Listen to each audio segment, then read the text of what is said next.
This week, I tried to balance my medical classes, commissions, content, and honestly, it felt impossible.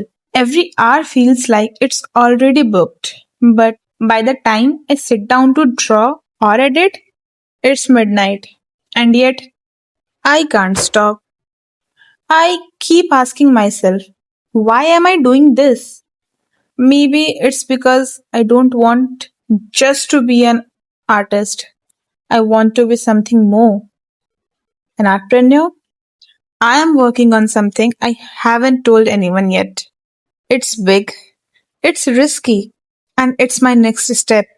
Can you guess what it is? This was just week one of my Artpreneur challenge. I don't know if I will succeed, but I am not going to stop.